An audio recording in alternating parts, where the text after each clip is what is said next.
Yeah. Vanglorious Vanguard. Knowledge born. Yeah. United Front.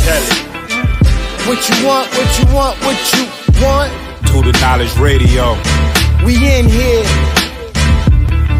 What you got? Dot. Work hard as a slave to one day be your savior. The wave unwavering. This is a labor of love. Rise with a purpose every day. Invigorated. If we were on TV, we'd be 10 times syndicated. If we waited for validation, a paycheck or accolades, we'd be starved, already lost or ran away. But when you're square solid and you circle too, you don't need a place for silence. The concept is conquered through media, not areas of people activity. A mix that don't lose ethnicity, tightness that don't lose the elasticity. Explicitly, this isn't where we give the novice regard. Nah, this is where knowledge is born. Last time that I checked, I'm undefeated. Deliver edicts, can't resist when the gods build and manifest freedom. When lines get crossed, they may push a loss, cause they get handed a check. We kick a can and cancel your cancerous gestures. A prophet vision, precision, the prescription for the sickness is to inoculate your fate with the winning. Arrogant beginnings turn to humble endings. And US with KBA is a win-win. 1K, 1K.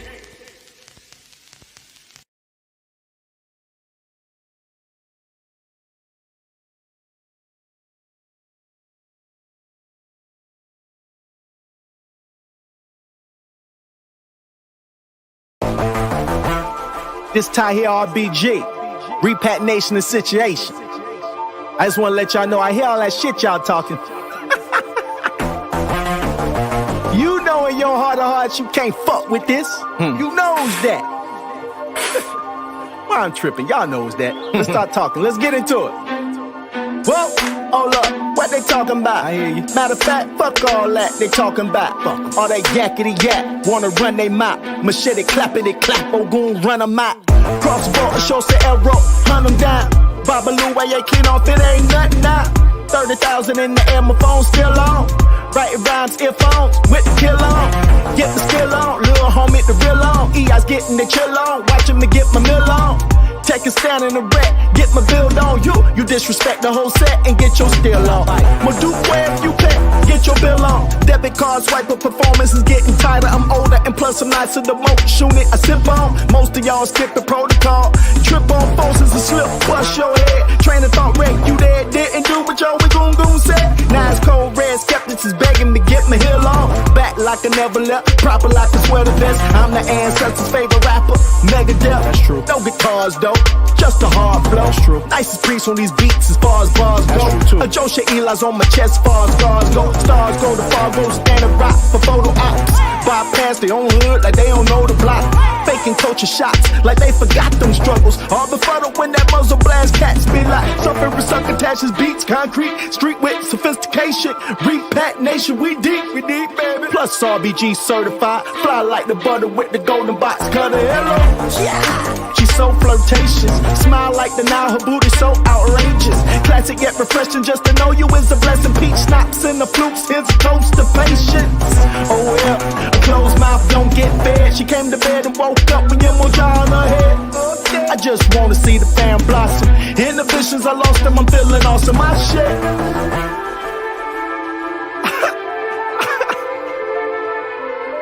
Oh man, Sundiata, I told you they weren't fucking with me, cuz.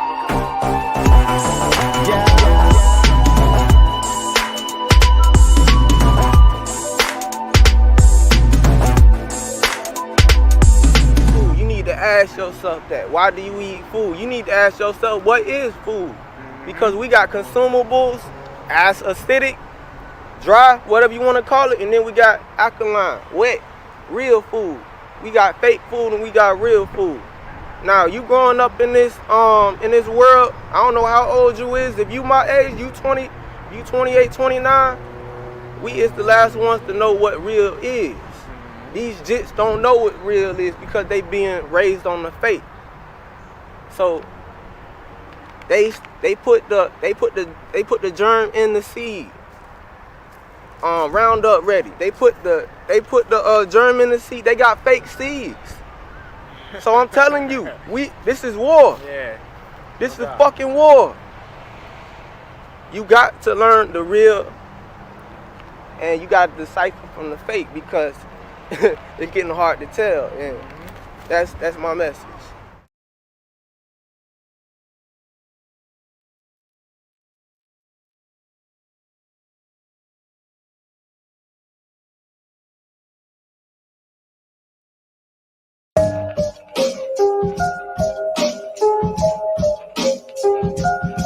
Aside for time to get him. It's a different pain, having to kill your brother. Know that somebody father, a son to a mother. Wise try to stop our reign. No, we come from the gutter. My OG told me don't overreact to undercovers.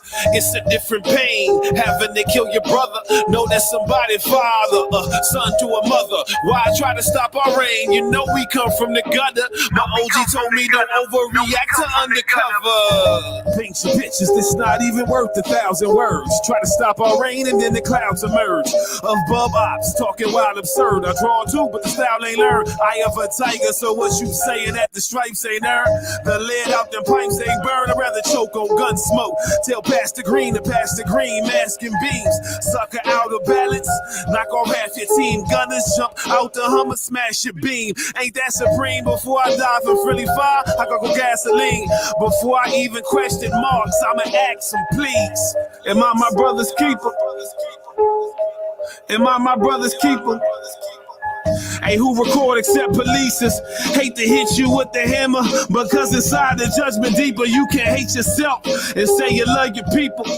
We shun the evils, put a knife to Becky and a gun to Peter. I just want you to know that I ain't want to take you under either.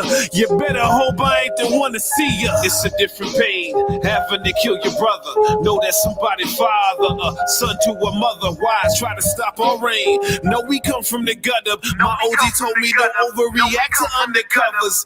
It's a different pain, having to kill your brother. Know that somebody father, a son to a mother. Why try to stop our reign? You know we come from the gutter. Yeah. My OG told me don't overreact to undercovers. They say F you, you just Jew us. Do us a favor, be your punching bag while we unload our frustration and anger. A failure will wager his life to see sunshine, especially when his life is a joke and his pockets the punchline. I'd rather handle the razor, dismantle the matrix, untangle cracker heads on mandals with mangled appearances. But I got time today to address a double cross-dresser, cause I'm down to dance and still be your wallflower. Playing with a real one ain't bad. Then cannons explode in your faggot ass face like Eddie Murphy past your side airbag. Play tag and a mate tag, wash up casualty, atrophy to the movement. We bring apathy to your potluck. I'ma do this one time for every transgressor. When you slander the solid, your agenda looks transgender. Some agents don't work for the club's off. They just maladapted to African manners. But hey, no love lost. It's a different pain, having to kill your brother. Know that somebody father, a son to a mother. Wise try to stop our reign. No, we come from the gutter. My OG told me don't overreact to undercovers. It's a different pain, having to kill your brother. Know that somebody father, a son to a mother. Why try to stop our reign? You know we come from the gutter. My OG told me don't overreact to undercover. You don't know those bars, I never owe those bars. Maybe you can't grab that line, my flow is no hose barred. What you know about cutting your mans off with his hands on? No lifeline or right time, cutting all of your plans off. Cause he decided to do some shit you couldn't stand on. The punishment for his action is nothing I'll cram on. But let's talk about the source of all this information. From the pictures to the text, shit was sadly amazing. They say karma could be a difficult thing when you face it, but snapshots are laying in caves and make it blatant. You think I couldn't take it? Claim we tried to erase it. Calls was made coast to coast to people held in high favor, but that's of little importance to those investigating. Y'all dudes keep on tripping, but I'm your final destination. Using words like treason, I need to know what you meaning. Ain't nobody speaking, coming to Harlem to stop my breathing. The talk is easy, but the walk gets seedy. I don't wish for shit, got no lamps, no genies, no Saids, no Khalids, no Waleeds for TV. Mic check 1, 2, 2-piece land cleanly. Searching for skeletons intends it to keep you awake. Remove the bones from the beef, leave you filleted on a plate. I say you gay, how you walking, and your stories ain't straight. This ain't for play, nobody clicking that bait. Get it corrected, only collected dope money from the shit that I say. You know the shit that I slay is the shit they be pressing to play. It's your doomsday, oh Bomani, Diddle Green and Akatunde. It's a different pain, having to kill your brother. Know that somebody father, a son to a mother. Wise, try to stop our reign. No, we come from the gutter. My OG told me don't overreact to undercovers. It's a different pain, having to kill your brother. Know that somebody father, a son to a mother. Why try to stop our reign? You know we come from the gutter. My OG told me don't overreact to undercover. It's a different pain, having to kill your brother. Know that somebody father, a son to a mother. Wise, try to stop our reign. No, we come from the gutter. My OG told me don't overreact to undercovers. It's a different pain, having to kill your brother. Know that somebody father, a son to a mother. Why try to stop our reign? You know we come from the gutter. My OG told me don't overreact to undercover. No, we come from the gutter. No, we come from the gutter.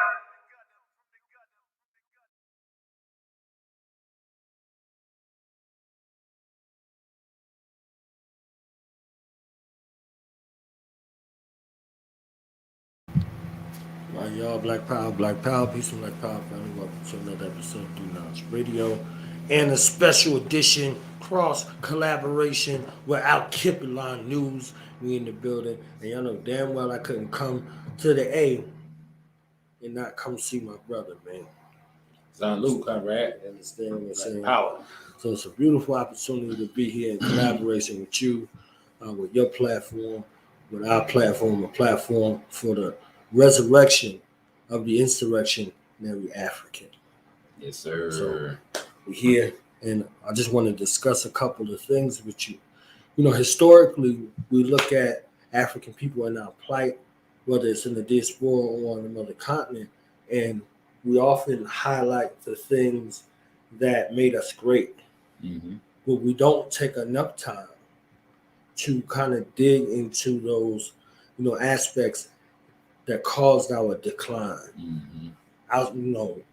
Indiscriminate to outside interference, like colonialism, for instance, the aspects of neo-colonialism, and then shifting into a place where you can reconcile after infiltration, after the neo-colonialism, after people chose sides, things like that, and whatever transpired. So I wanted to talk to you as an international entity working with the African Union and organizing political organizations over the years, and kind of give a look on, from this aspect, whether we look at the Honorable Marcus Mosiah Garvey, peace and blessings be upon him, to forward.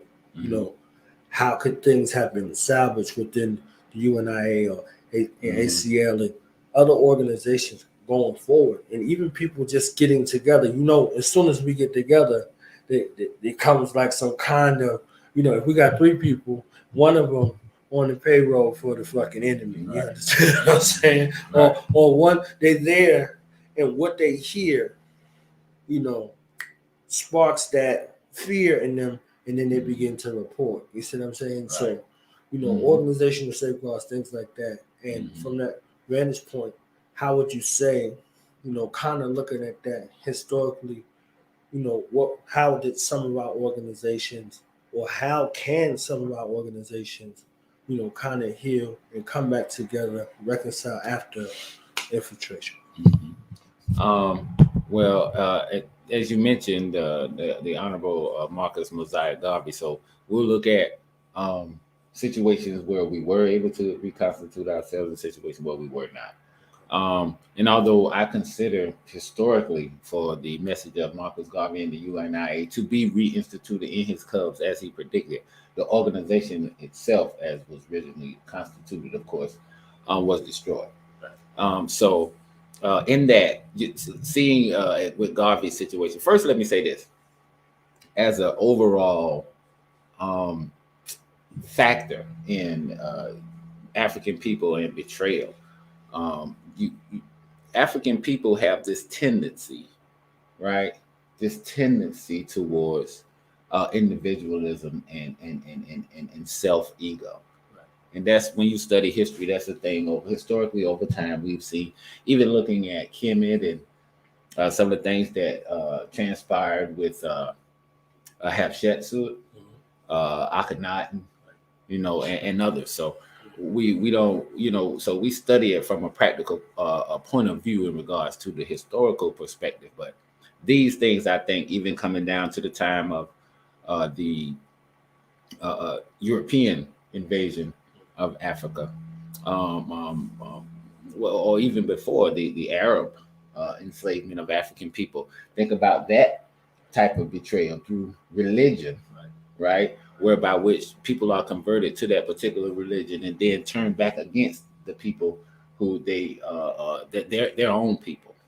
With that example of Ethiopia in Islam as having saved Islam and then ultimately being betrayed by it. And so what do we do to reconstitute ourselves in those things? We look at the lessons historically, and then we add the new technology of the enemy and those theories and philosophies of how to, according to what kind of operation that you have. If you're talking about security operations, we know that clandestineness is the key, right? But when you're above board, then you have to have intelligence the same, but it operates in a different manner, and it's more of a surveillance and research type of operation. And so you're vetting the people that's coming in. You're seeing who they are. People always gonna slip in and they gonna get past you, but having the mechanism in place, right? Stringent vetting system, okay. Research of the individual background within the organizational structure, looking for historically those type of things that agents have always presented themselves to be. A lot of times coming in organizations, there'll be no youth attached to them. You say it won't be coming in with their children and stuff. Majority of the time are men with some type of civic or governmental background.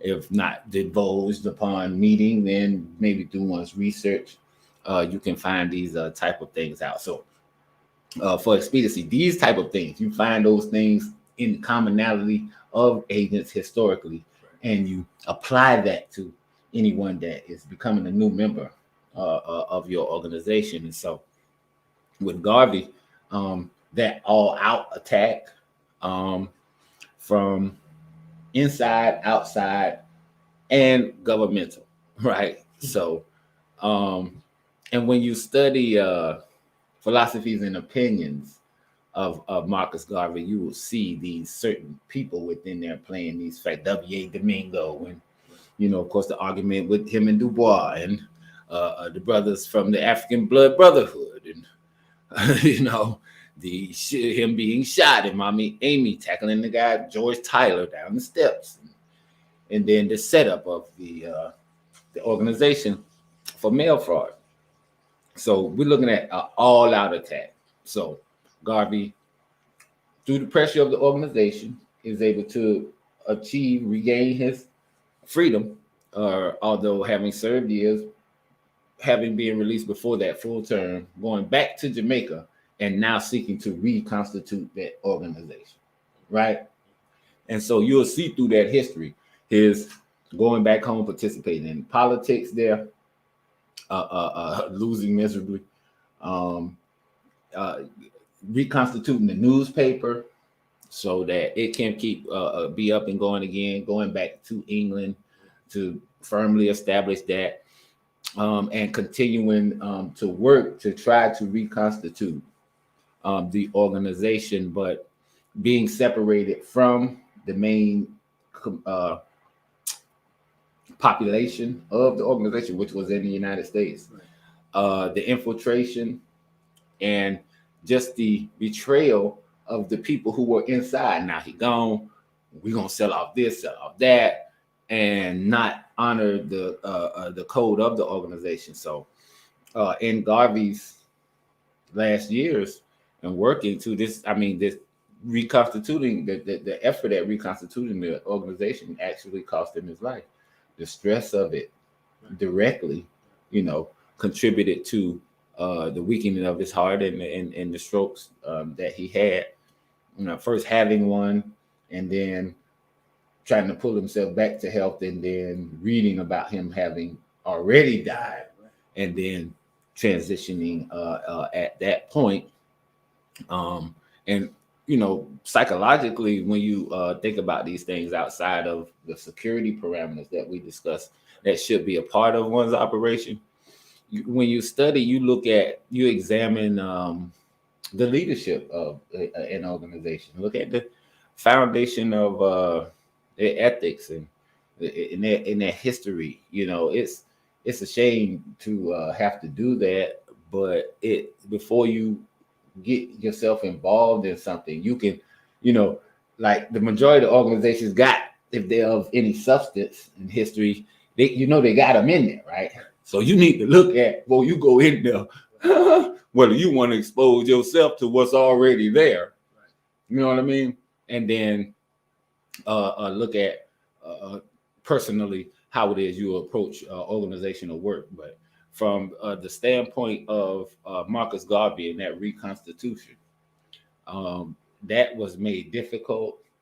The constant pressure of the United States government, and Jamaican government, and English government, resulted in the demise of the organization. The assets were all seized by the FBI during the case from the headquarters. So there was the loss of the assets to the organization and the history. So that further hampered reconstitution efforts for those who had stayed steadfast and true. Most importantly, a lesson I think should be taken in it is that it's always those that are closest to you. It's always those that's closest to you. When you talk about Garvey, the main thing that got him was the mail fraud. Right. But there were other things, right? While he was away on his honeymoon, 2 officers of the organization made a deal with the mafia to transport some liquor that were $5 million for and only getting paid $7,000. And then Garvey got to rush back and pay to get the ship fixed so it can go on it, or they said to be liable for all this liquor. You know what I'm saying? The Italian mafia guy. You know what I mean? So just on every level. So to reconstitute that, the fail safes that Garvey had good security. It was done on the inside. So what do you do? How do you set up the structure of an organization to whereby which, if the leader is taken out or the organization suffers some great defeat and loss, or whichever way, you have to think ahead enough to already have those fail safes in place in case these things come about. And you can only do that by studying history, looking at what could have been done. So Garvey in particular, what could have been done? All right. I think that like a little few less, because I felt like this, right? By studying the philosophies and opinions, I'm looking at them like W.A. Domingo, this cat. All these cats is West Indian. You know what I mean? It's like, damn, your folks is the ones who did you in, bro. And we was the ones supporting you. And then when it got over with, now they got his face on the money, and he wouldn't have got the body back up, took it back down and buried it, all that. But when the man was here and working, you rejected it. Right. And then ultimately you betrayed him. Right. And left. So like historically, back to Dr. Clark and his examination of the West Indies. What Dr. Clark said, he said they retained most of the African culture because the white man said that he could, if he just bought them in large lots, and just brought him there to the island, he could work them better. Yeah, right. You could work them better, but that way they could revolt better too. So that culture was retained, but the infighting, and you always have to include with the it's a different phenomenon than the African in the United States, the mulattoes, the island mulattoes, the Haitians, Jamaicans in these places. It is incredible what it is that we go through with these mixed race populations of people. So you always have to look at that type of betrayal in regards to reconstituting yourselves. Look at that. Look at Haiti. I mean, good God Almighty. Them folk killed Dessalines right after he became emperor, and then made a deal back with their fathers to pay money back, although they hadn't defeated them in war. So that's another factor, right? And so reconstituting them goddamn mulattoes, goddamn mixed race out the room, some bitches.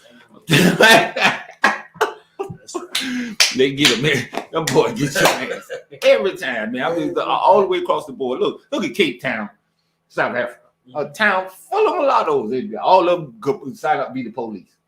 You find in the United States a lot of mulatto police because they always of the frame of mind where they don't belong to no group and they're looking for something that they can belong and be a part of, right? And so because they don't have that identification with Africa, and then of course they give certain perks because you ain't grow up with people that was your all the way bloodline. You get out, join the military.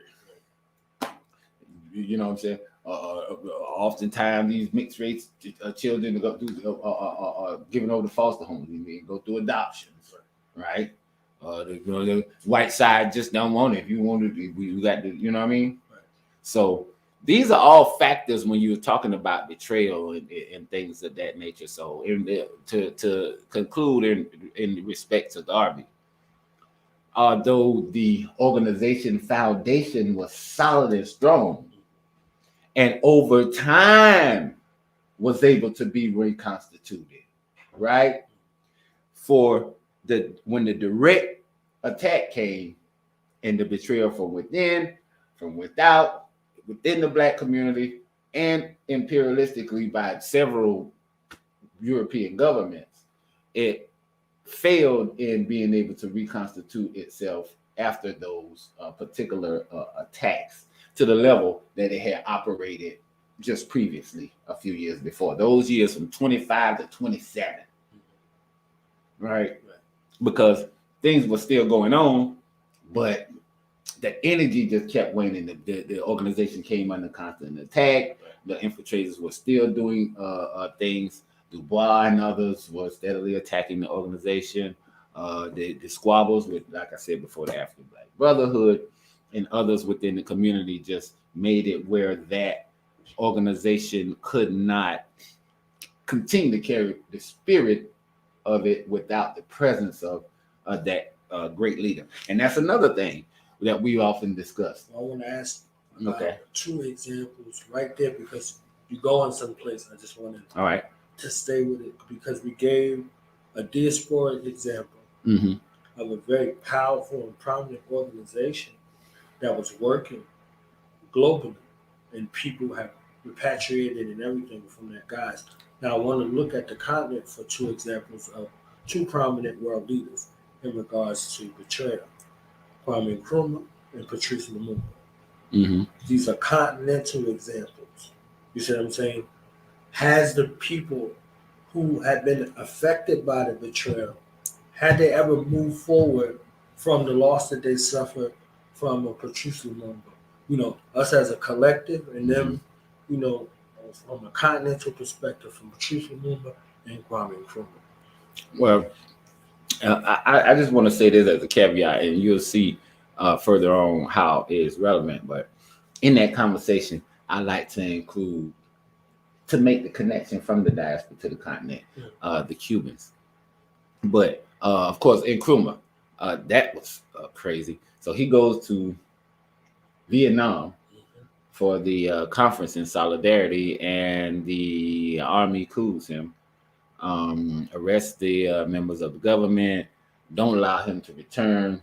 He goes back to Romania and is spirited back onto the continent through the great efforts of Sekou Touré.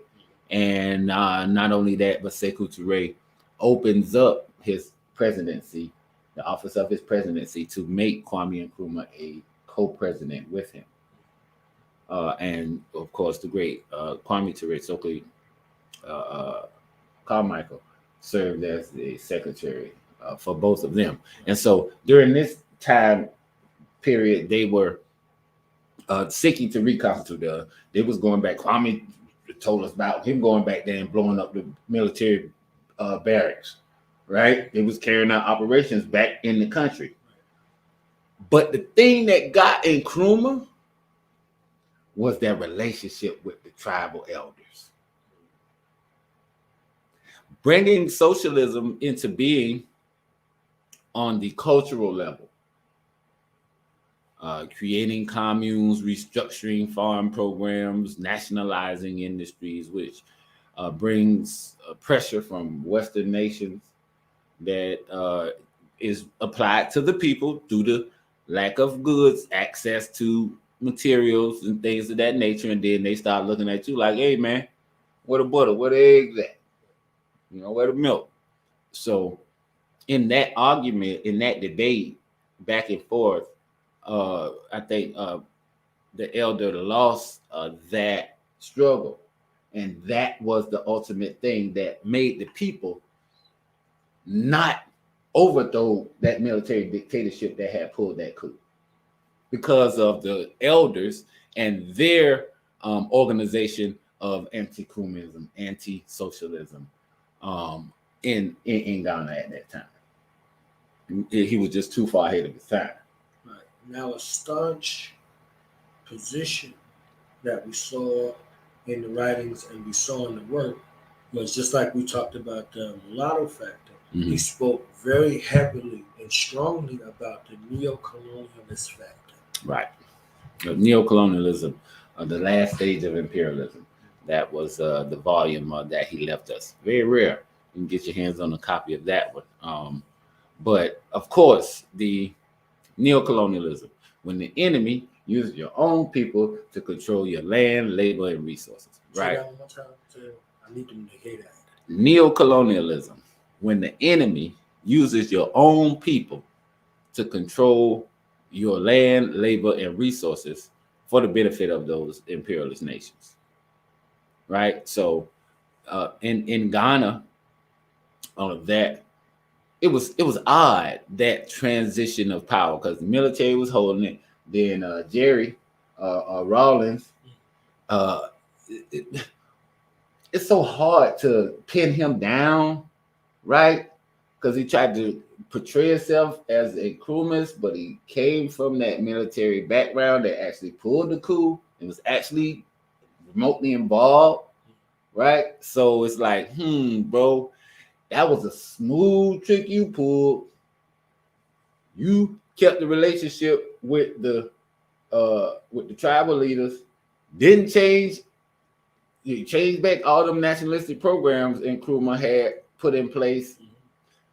Kept the authority with the military image of the coup backers who you came out of, and was able to make that relationship with England continue while not seeming to be an absolute neo-colonialist. Very, very clever sleight of hand there. Political sleight of hand. You know what I mean? Right. Old doggone J.R. Rawlings. All right, so that I think is what constituted Nkrumah's inability. Also, Dark Days in Ghana, he gives you the strategy that was used against the CPP and the party within the government, and how the military dudes was just like, you vote this way or we're gonna shoot your ass. You know what I mean? Like, yeah, we're gonna make it seem like it's the government there, but it's really us, right? And so that's what was used against Ghana. And but on the bright side, there has been, through Sister Samia Nkrumah, his daughter, a presence still of the CPP government within the Ghanaian government. So no full reconstitution, but we see how through that political sleight of hand of Rollins that it was not able to be reconstituted. With Congo, I mean, come on, man. Genocide. We gonna kill it. We ain't even gonna act like it's a government.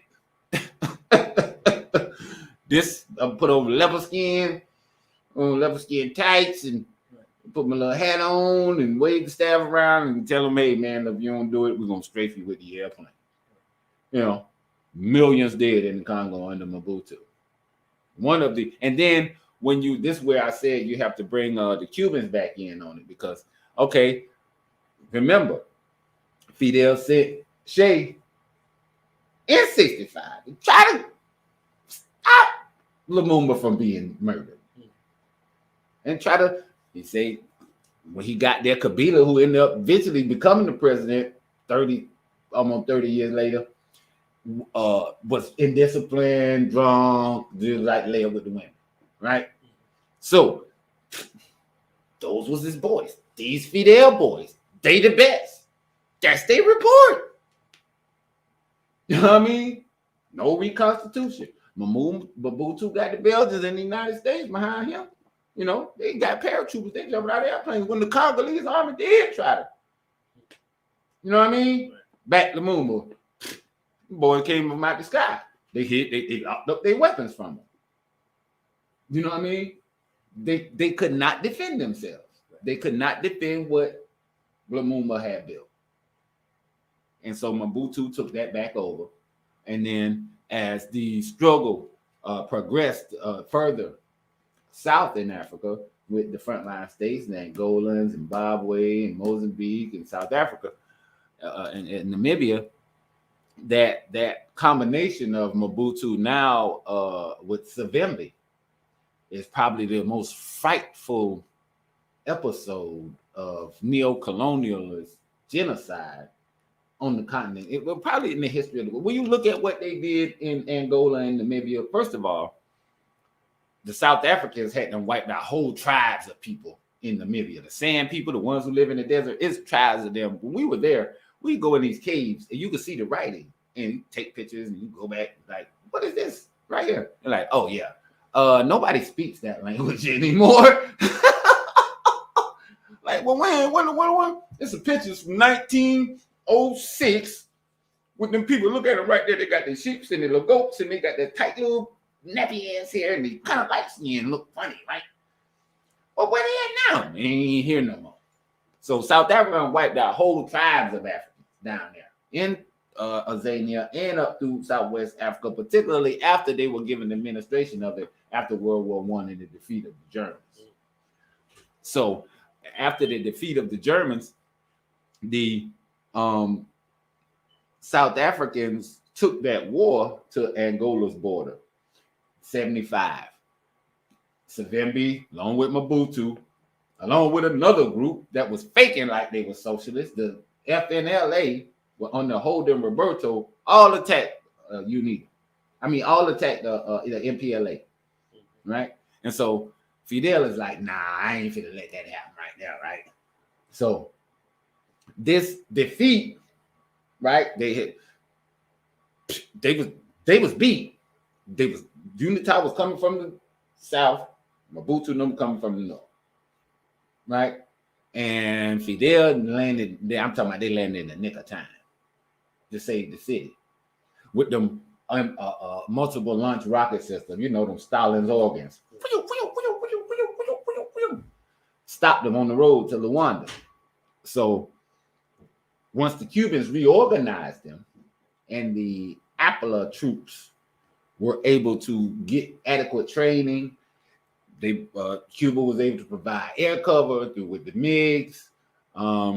They were able to push the South Africans back south into Namibia and push the Mobutu's army back up into the Congo.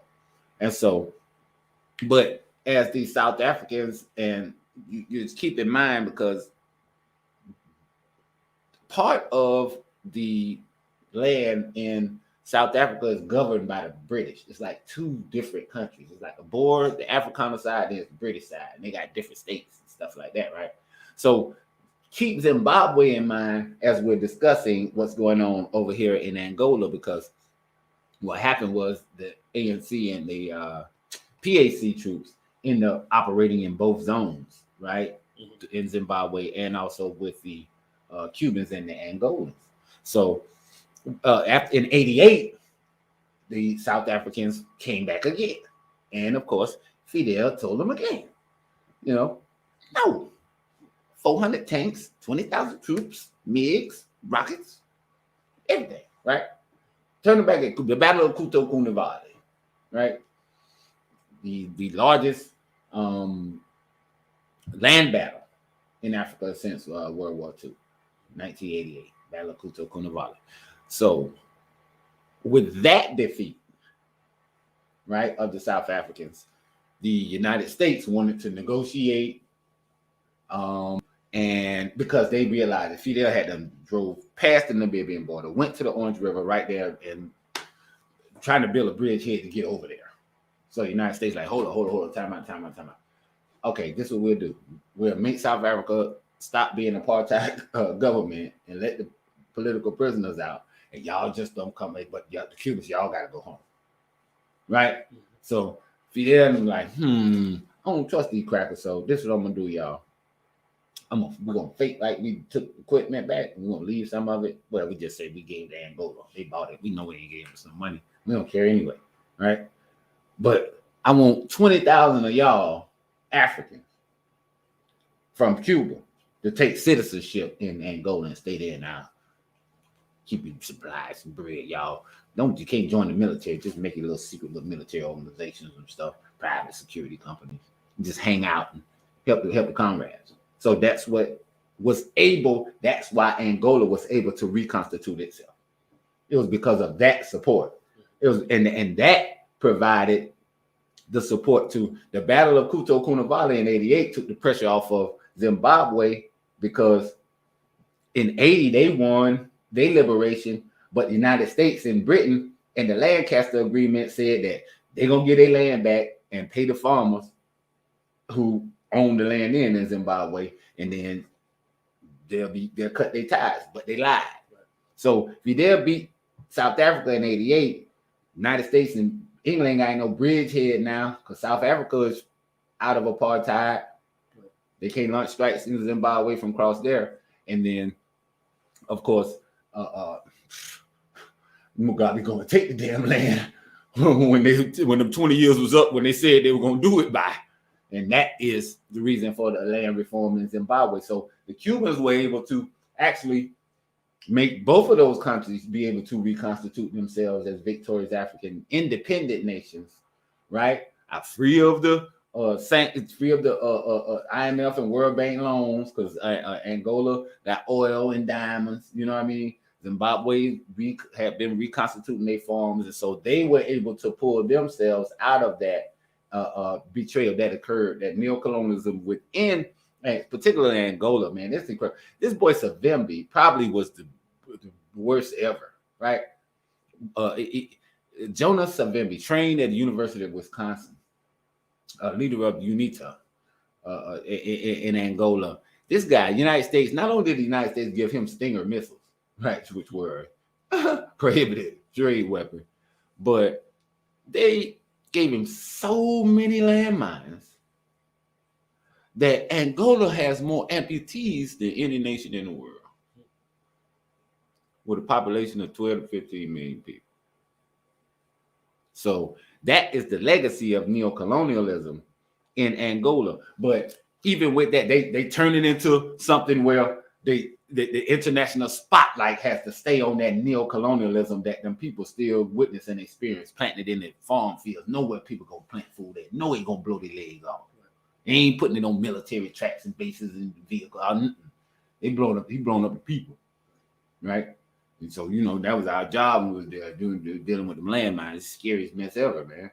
You know what I mean? And so them people live with that fear, but they take advantage of it by, you have an amputee beauty contest, right? Broadcasted over the world. Oh, these ladies have one leg. Oh, Savimbi. So that way, when international condemnation, attack on the social structure of all, they'll be like, hey man, look, the United States gave this boy this, and look at our people. Right. That's why they say so much about Zimbabwe and try to tell about Angola. They're like, we ain't gonna even say, we'll just negotiate with them on the side. Because we know we were defeated there militarily for number one, right? And get a book too called In Search of Enemies by Philip. What's that white boy last name? Philip Agee, right? In Search of Enemies. He details the CIA's involvement in the war in Angola, and the diplomatic cables that occurred between the United States and Savimbi and Mobutu and them to try to destroy the Angolan government. But as I said, they were able to reconstitute through their solidarity, that socialist solidarity. So as a lesson, right? Solidarity and struggle, right political ideology, right comrades, right? And Russia was like, they always do that. They wait till the last minute and be like, oh yeah, well, we're gonna negotiate with the United States, some kind of settlement for it. And we like, nah, give me the guns, man. The hell with that, right? So Angola was desperate, and Russia like, hold on. Fidel like, nah, man, hell with the crack. I'm coming, man. I'm coming, bro. So that solidarity, making that was a already made plan. You know what I'm saying? By Agostinho Neto and Fidel Castro. That if this happened, if South Africa do this, Fidel just had a thing for them South Africans, boy. He ate them crackers. He would go fight them anywhere. If you ever hear Fidel Castro talk about South Africans, he just hate them. That's his thing. He under that African blood within him calls to defend that territory. Not because out of any financial reason to do it, but out of a socialist solidarity reason, and in the political ideology that links culture with it, that says these are African people, so why not arm them for them to go defend their homeland? It only makes sense, right? But it took something to be put in place beforehand before that kind of solidarity could be taken advantage of, and so Angola being able to reconstitute themselves as the new MPLA government.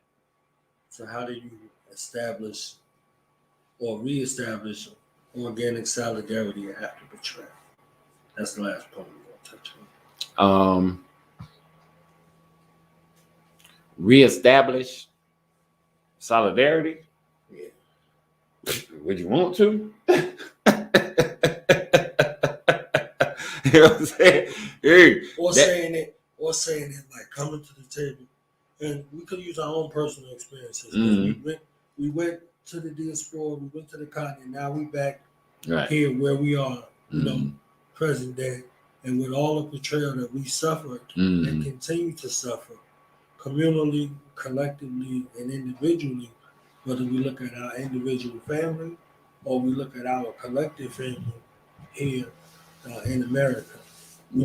Our own individual personal experiences we got dealing with betrayal within our family, within our organizations, within our paramilitary ranks and the like.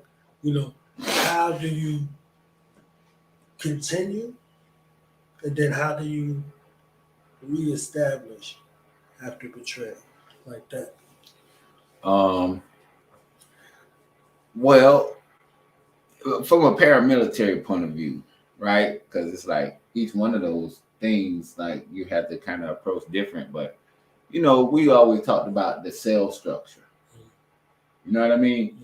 As I said, you have to have things in place prior to establishing them organizations based off them lessons. So you break them up in cells, right? Sometimes them cells operate independent. There ain't no leadership structure up on them. Once they've been trained and sent out there, they supply it, they gone. You don't want them to talk to you no more. Don't call me. Right? So that way there's no connection to any national structure or any further network. Right? That's one thing I've learned, that compartmentalizing avoids a lot of issues, because me personally, like dealing in different arenas, I have the media and arts venue I deal with. I have the political prisoner liberation organization that and network I'm involved in. I have my position as chair of the African Union Diaspora, right? So, you often notice that like I don't do a lot of self-promotion, particularly in general. I'll say what we're doing like this for like a particular thing, but I keep people in the arena that I deal with them in. I even make lists of names for people. Okay, this like somebody, this the Pan-African Network. Let's be right here. This the Political Prisoner Network people. I compartmentalize them. So each one of them ain't looking at everything I got going on and knowing and being able to. Right. You know what I'm saying? Oh, I'm interested in that too. But you do that too. You know what I mean? Come on, man. You ain't got no history in doing nothing like that. You know, just let's stick to what we're doing already. You know? And then that's another thing you can tell people want to be in all kind of stuff. You know what I mean?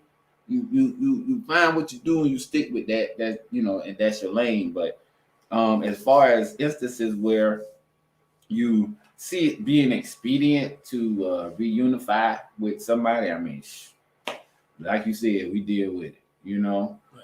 And I just find that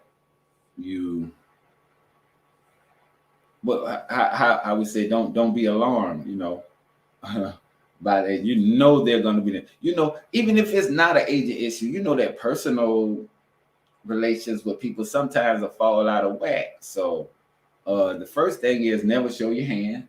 Don't get upset and emotional to the point where you telling the person you think betraying what it is you're thinking. Oh, I didn't know you was gonna do that. No, don't tell him you been know you was gonna do it. Let him think you don't even know what they're doing. Let him keep doing it to the point where you gather the evidence enough to where you say, hey, this folk doing right here, man. You know. And then you're able to go forward in a manner that's professional. Your reputation is spared. Ain't nobody can talk about you attacking somebody and all of this stuff here, right? And so you use isolation. You know what I mean? Mm-hmm. You use isolation, and then you could holler back at them later on. You know, if you want to. Hey, what's up, bro? Oh, ain't nothing on, man. That wasn't what been going on. You know, just as not to alarm, right? And be able to gather further evidence, you know. So oftentimes if it was a sincere mistake and it was something that out of inexperience or emotionality or something that occurred, you can, you know, reconstitute that relationship. But of course, you know that there's parameters now. You know the capability of the level of emotional intelligence of that person, and so you deal with them or don't deal with them to the level and the degree that is necessary. You know, so but as far as trying to find ways, I mean, the elders are very important in that, you know, because if anytime that you have these how should we say, we have these criticisms, right, and we use these as a part of a socialist strategizing, you know, criticism and self-criticism, you know, but the elders provide the framework and the leadership to be able to have a form of presentation of whatever evidences one has, and have them hashed out by experienced minds who've gone through this type of thing. The word of emotional. Right. And just boom, take that thing straight to the OGs and be like, OG, man, look, check this out right here. This dude, da-da-da-da-da-da-da. You know? And then every time, you know, you hear the Mukasa or Sekou or Pan Africa and them, they done been through that before, you know? I mean, oftentimes to a level and a detriment that we don't understand. You know, especially with those two names. I mean, say to them, they folk got dead comrades, folks in jail, exile, all kind of stuff. You know, and it was the people that had infiltrated their organization that put them in that vulnerable position. And so those lessons, those things, like I said, that those particular characteristics of those people that you see. And so if it's something that now you looking at it, and it was something in the back of your mind, and you know Now that's coming to the forefront. Like I said, you just have to isolate that, just move it away from you. You know, sometimes you can move away from it. Sometimes you got to move it away from you. You know, I done been in organizations where we'll have a whole fake ass call, and because we're gonna do another one with the real one and talk about, you know, this nigga here, you know. But you know, it's just strategies and tactics of how you deal with those things under the and then ultimately getting to the point where, as the village does, rely on the wisdom of the ancestors and the elders to ultimately, you know what I mean? Right. What else is the ultimate value or skill of the African besides that spirituality combined with that military ideology and strategy to ultimately be able to flesh those things out? Going and get you reading, and you know what I mean? Right. Everybody, you know, don't forget that one now. Shout out to Conrad Tahir RBG. You know, you got to know how to use all the tools that we as Africans have at our disposal in regards to dealing with infiltration and betrayal and forgiveness, because ultimately, you know, you can't let agents dictate the mission. Right. You know, you have those systems of security in place, and then when you come to these situations, you deal with them. You deal with them in that order. Hey, OG, look, what you think about this? Well, this is what you should do. You know? Right. And then you keep the agenda. You don't let the organization die. You know, you hold it up. Look at Malcolm. You know what I mean? Look at now. I'm glad we finished. That's a good point to conclude on, right? Gene Roberts, you know, right? Not just him. He said there was about 8 of them in there, right? I mean, Who Killed Malcolm X? Right, the documentary. There's 8 of them in there, right? That's just from New York City police. There's more FBI folk in there too, right? And this all come out in the document. So now that the brother have been exonerated, Norman 3A Butler and Thomas Hayer is the one who admitted his role in it and did the time, but the other 2 got convicted. They didn't do the time. Thomas Hagan and Norman 3A Butler. So, boom. This guy was the actual security, and look at how intricate the plan was, right? And look at the people that they had in place. You remember on the movie, when he was shot, the guy was trying to give him mouth to mouth, and Sister Betty pushed him off and said, "Get off of him," right? Because you know, when somebody got a sucking chest wound, you don't give them mouth to mouth. You're just gonna push the rest of the breath out of them.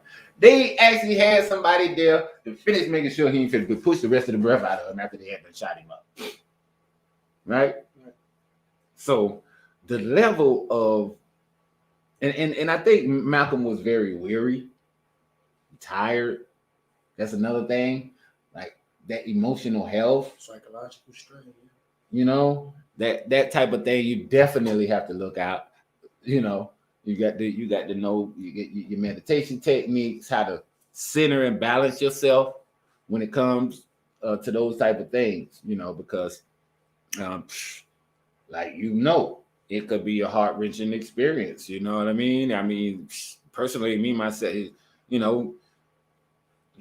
When you're looking at the Joint Terrorist Task Force, you know, you got the papers that is indicted, man, Quixote, Jermaine Will Scarborough versus the United States of America.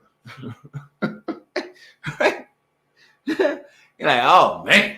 Woo, you mean everybody? Right. You mean everybody is against me? Right? No, it's like, how do you determine who is the people? You know, the hell with you.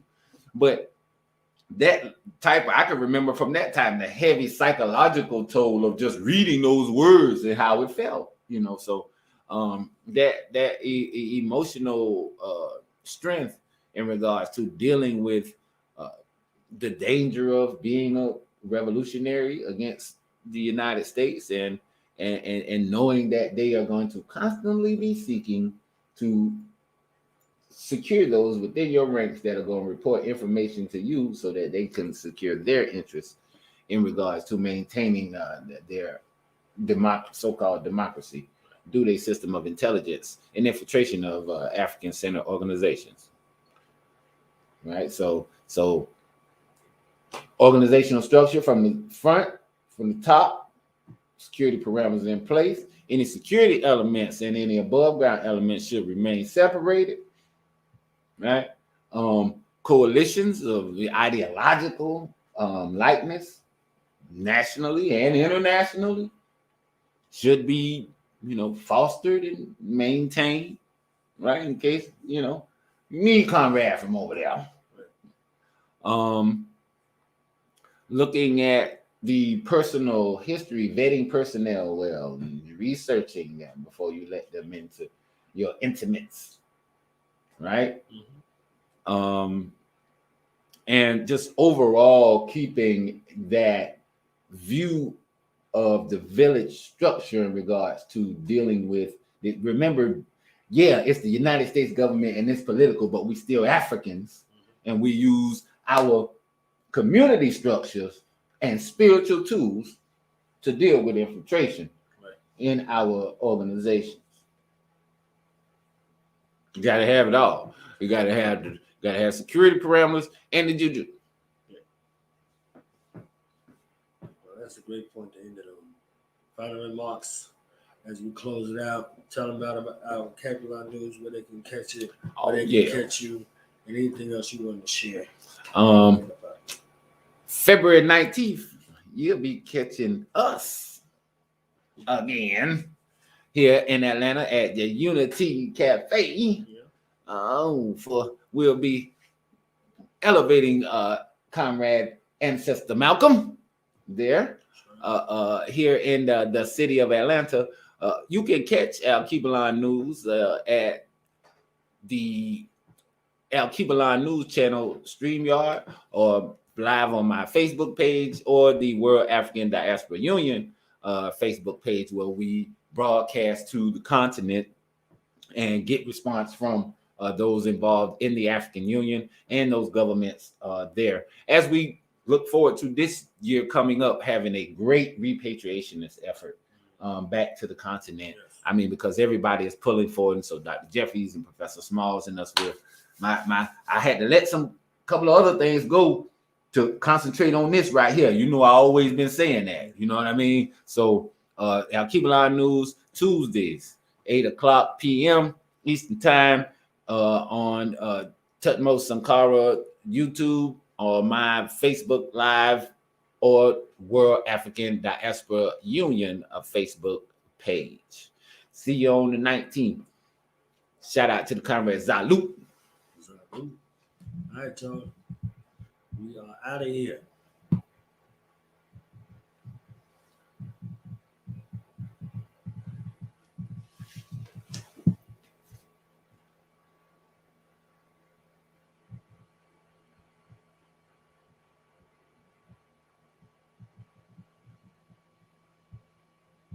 That's a great screenshot right there. You should add that.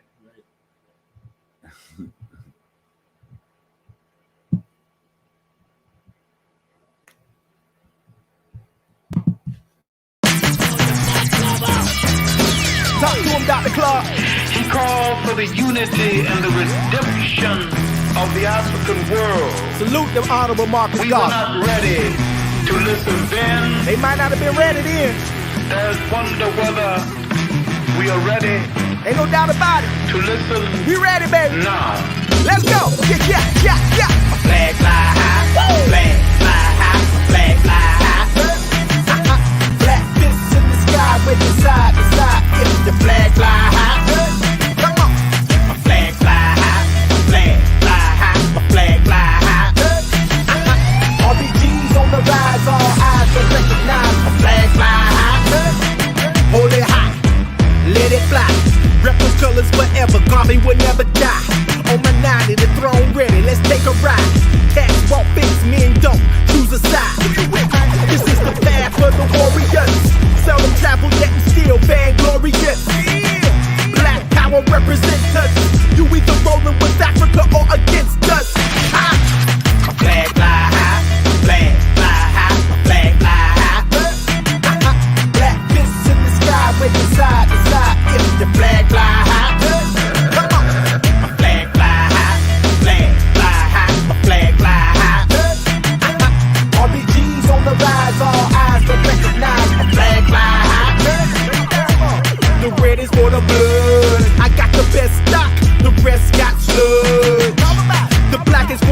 eyes melanated and elevated, holding the main charge. The green is for the cradle. Africa, everything first, the earth's navel. His Excellency put it together as a symbol of liberation. That's how we get the letters RBG. Flag fly high, flag fly high, flag fly high. Black fists in the sky, waving side to side. If the flag fly high, come on. My flag fly high, flag fly high, my flag fly high. RBG's on the rise, all eyes will recognize my flag fly high. Been blind minds since 99. People on me, them know the time. I'll the drab on my design. We roll ready. Hard line, ain't no games with that red flame. Triple stage of that black bang. Revolution in my veins. Till we free, I won't change. And you can count on that like an abacus. Celebrate the victories and the challenges. It's deeper than social media statuses. This lifestyle full of nation building practices. Yeah. My flag fly high. My flag fly high. My flag fly high. Black fists in the sky, waving side to side. If the flag fly high, come on. My flag fly high, flag fly high, my flag fly high. RBG's on the rise, all eyes will recognize the flag fly high. That red, red, red, black, black, black, green, green, green. RBG, I'm about that red, red, red, black, black, black, green, green, green. That RBG, I'm about that red, red, red, that black, black, black, that green, green, green. RBG, I'm about that red, red, red, black, black, black, green, green, green. That RBG, baby. RBG, baby.